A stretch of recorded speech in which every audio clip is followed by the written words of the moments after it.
The other part that we needed to talk about was reversibility. What is this thing called reversibility?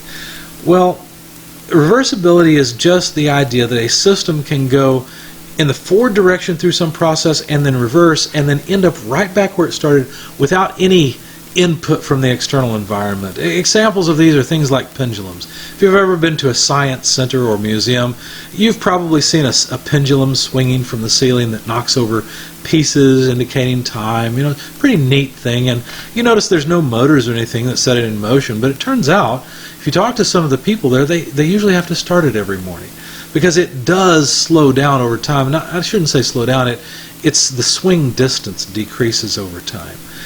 So that's not truly a reversible system, but it's close to one, right? A frictionless pendulum would be completely reversible. It would just keep going forever, but there needs to be some energy. If you've ever seen one of these things, these clocks, they usually have some little pegs sitting around. It needs some energy to knock it over, right? It takes some energy to knock that peg over, and that removes some energy from the swinging pendulum. Of course, the swinging pendulum has a whole lot of mass, and so it doesn't take much by comparison to the energy that the pendulum has. But there's also air resistance. There's also friction at the pivot where this thing is moving around. So all these things decrease the amount of energy that the pendulum has. Now, a very close thing that's reversible is the Earth revolving around the Sun. Now, is it completely reversible? No. I think that supposedly eventually the Earth will crash into the Sun. I don't know. I do know it's not completely reversible, but it's close enough that we've been here for a while, right? We're probably going to be here for a while until we, maybe destroy ourselves. I hope not. But it's almost reversible. In other words, we're pretty much at the same point that we were last year this time, right? It's not like we're that much closer to the Sun, or there's probably some variation in the distance to the Sun, but by and large, we're not really losing energy and spiraling into the Sun by any significant amount. Now, truly reversible processes don't exist. There's no such thing. Even in space, Voyager, for example, is flying out, and its energy doesn't really change much with respect to time, except that obviously the instruments on board that have a power source, that power source is degrading over time, so in a sense it's not reversible. It's flying through space. There are actually photons impacting that have thrown them off course, Voyager 1 and 2, I believe. And so they're either accepting energy or releasing energy by, radiating photons out to space, cooling down, in other words. So truly reversible processes don't exist, but if they did, they would deliver the most work in work-producing devices, or they would consume the least amount of work in things like refrigerators and pumps and fans and compressors and, air conditioners and heat pumps and all these things.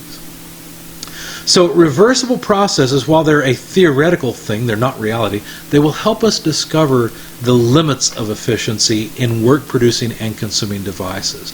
Now, let's consider another reversible process. Think about a gas that is compressed in a piston cylinder device. If we let that gas expand very slowly, in other words through equilibrium states, so that it is a quasi-equilibrium process, then this could be considered a reversible process, because we would get work out of the process, but we could put work back into the piston, recompressing the gases very slowly, and get back to exactly where we started by putting the exact same amount of energy in. Now, in a second, you'll see why that doesn't actually exist.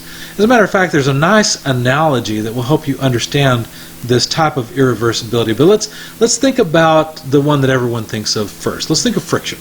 So there's got to be friction between the sidewall of the piston and the cylinder. Well, what if we could eliminate that? What if we completely eliminated friction so that it's no longer a concern? Could there still be something that is irreversible? Well, let's take an analogy here. So the pressurized gas is kind of like water in a tank that's at a certain level, okay? If it's pressurized, the water level's higher. If it's, we allow the piston to come out so that the pressure drops, then that's analogous to the water level dropping. Now, imagine that we have a dam we can move back and forth on the right-hand side of our water system. You can think of this as a wave pool or something, okay? If we move that dam very, very slowly, the water is not going to slosh around, right? The level will simply drop nice and smoothly.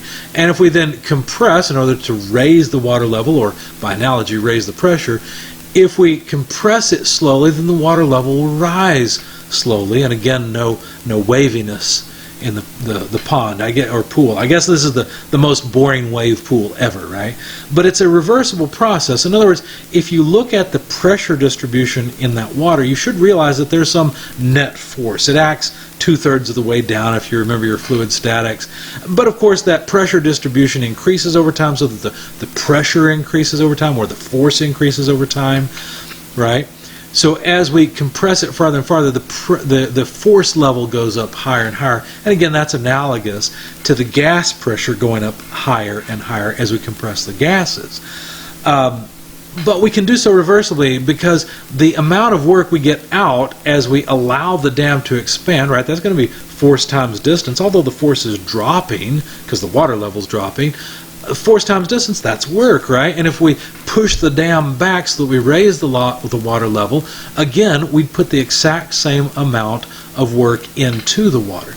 But the reality is that to some level, the water is going to slosh around. And we can think about this by imagining a very fast expansion process with this odd pool that we have, so that the pressure near the gate or the dam that's moving drops rapidly.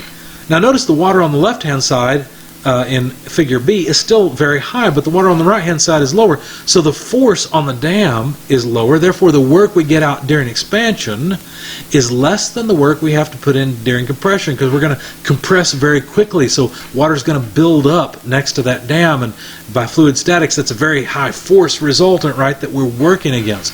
Now imagine that we start off with nice, high water level, and we expand quickly and we compress quickly. Where does that energy go? Because what I'm arguing is that the work we get out during expansion will be less than the work we put in during compression. Where does that excess energy go? Well, remember, the water is going to slosh around, isn't it? So that excess energy exists within the water, and the water has viscosity. It's kind of like friction.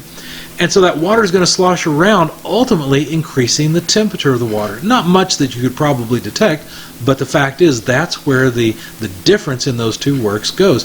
It's an irreversible thing, right? Because we have transformed some mechanical work into thermal energy. And of course, by the Kelvin-Planck statement, we can't take that thermal energy and convert it all back into work. It's an irreversible process.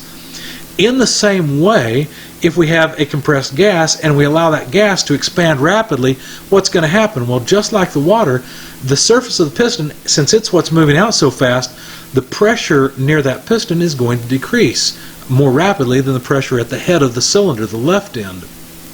And so what's going to happen is the work we get out from this expanding piston will be less than the work we have to push in or put in when we push the piston very rapidly to recompress the gas. So by analogy, it's the exact same thing as the water dam moving back and forth very rapidly. So you might think, okay, well, I can see how that's an irreversible thing, but what happens? Well, let's say that we've got this high pressure gas, okay, and we allow that high pressure gas to expand the piston rapidly. Okay, so the pressure on the left-hand side near the head is still fairly high. The pressure on the right-hand side near the piston is fairly low. And then we take that piston and we shove it closed really quick, right? Or shove it back to where it was very quickly. Well, then pressure is going to build up much higher near the piston face. So what's going to happen is we'll have a relatively low pressure at the head and a relatively high pressure at the piston face. What's going to happen? Well, the pressure is going to equilibrate, just like the water level equilibrated before. Again, that means that gas is going to move around. Since gas has viscosity, that energy ultimately ends up as higher temperature in the gas, which can't all be converted back into work. So this is irreversible, just as friction is irreversible. Now, friction is easy to understand and comprehend because we've all experienced it. But few people in their day-to-day life have thought of irreversibilities in this way. But this is just as valid in irreversibility as friction is. Other irreversibilities, well, if we take two separate gases and we mix them together, that's an irreversible process. You would never expect to take a mixed gas and flow it from right to left and it just naturally separate out, right? You can't take air and put it into just a couple of pipes and it come out as nitrogen and oxygen. That doesn't happen. What this ultimately means is if you're going to take air and separate it into nitrogen and oxygen, it will absolutely require work to do it. There's no other way around it, because this mixing process is an irreversible process. So you've got to take something from the surrounding environment and use that to affect the system and make it separate out. And this is not necessarily intuitive. You might think, well, what about a fine enough mesh so that only oxygen or nitrogen, I don't remember, whichever one's smaller, can go through? Well, actually, I have used devices like that. But you know what we had to do to use it?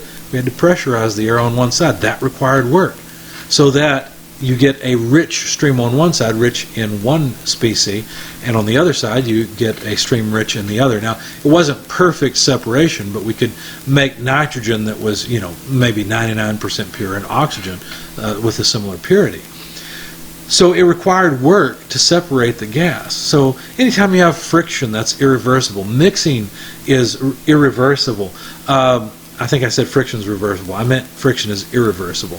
Unrestrained expansion of gases is irreversible. Think about a chamber where we have some diaphragm in between, and high pressure gas on one side, low pressure gas on the other, just like in Joule's experiment. If we rupture that diaphragm, the high pressure air is going to go over to the low pressure side, right? And this is unrestrained expansion. You would never expect to find all that gas compressed again on one side with low pressure on the other, where you could just sneak in a diaphragm and separate the two. That simply doesn't happen.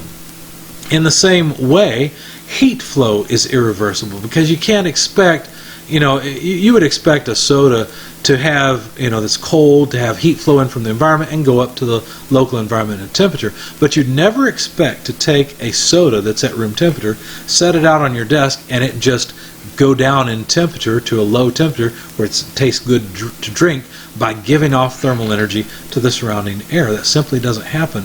Heat transfer is always an irreversible process. So now we've discovered more irreversibilities than just friction. All of these irreversibilities degrade the performance of our work producing and work consuming devices.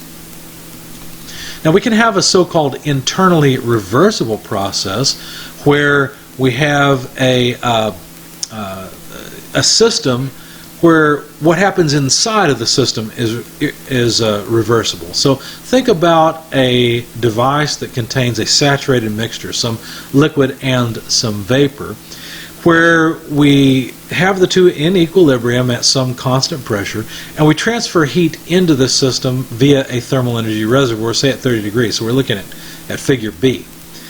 Now what will happen is the temperature of the system will not change, because all that will happen is some liquid will boil off into the vapor phase, and the piston will rise to maintain constant pressure.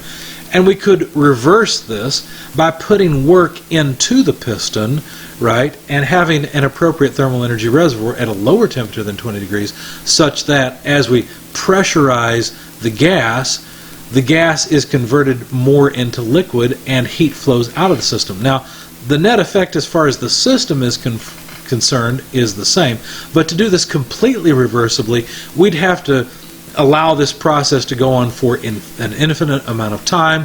We'd have to have a thermal energy reservoir at 20 degrees or extremely, extremely close to transfer the heat in and out. That would be a totally reversible system, but that's not reality. It's not something we want to wait around forever to observe. Rather, we'll consider internally reversible processes.